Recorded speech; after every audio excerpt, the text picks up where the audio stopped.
This most beautiful system of the sun, planets, and comets could only proceed from the counsel and dominion of an intelligent and powerful being.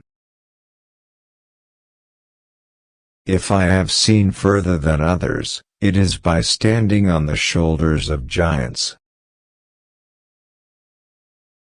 We are to admit no more causes of natural things than such as are both true and sufficient to explain their appearances. As a blind man has no idea of colors, so we have no idea of the manner in which the all-wise God perceives and understands all things. There are more sure marks of authenticity in the Bible than in any profane history. If I have done the public any service, it is due to my patient thought. The changing of bodies into light, and light into bodies, is very conformable to the course of nature, which seems delighted with transmutations. I do not think that this, the universe, can be explained only by natural causes, and we are forced to impute it to the wisdom and ingenuity of an intelligent being. Philosophy is such an impertinently litigious lady that a man had as good reason to be engaged in lawsuits as he had to do with her. In any action, there is always an opposite and equal reaction. In other words, the actions of two bodies upon each other are always equal and always opposite in direction. We are not to regard the world as God's body. He is a uniform being devoid of organs, members, or parts, and they are his creatures, subordinate to him and subject to his will. Is not fire a body heated so hot as to emit light copiously? What else is a red-hot iron if not fire?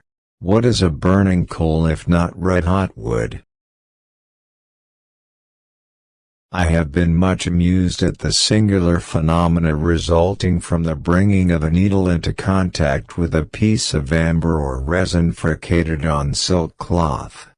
Ye flame reminds me of sheet lightning on a small scale. To explain all of nature is too difficult a task for any one man or even for any one age.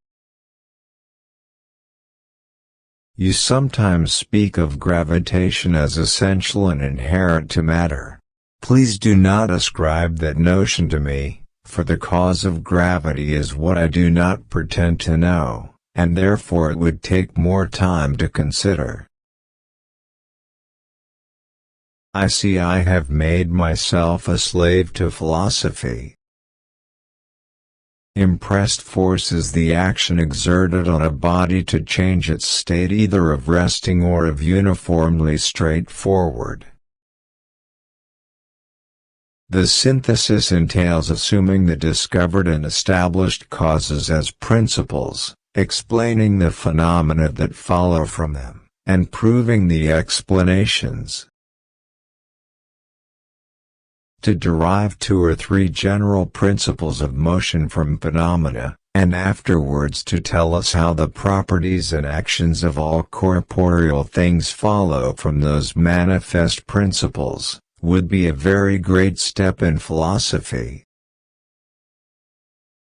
The instinct of brutes and insects can be the result of nothing else than the wisdom and skill of a powerful ever-living agent.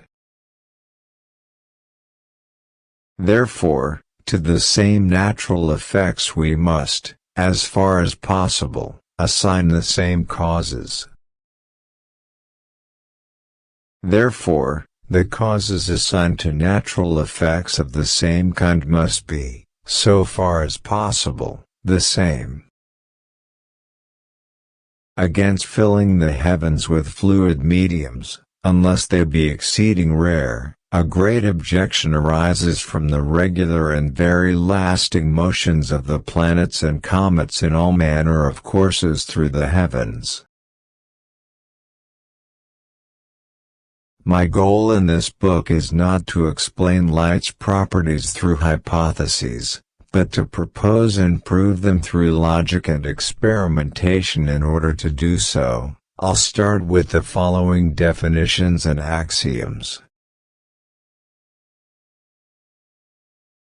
The great ocean of truth lay all but undiscovered before me.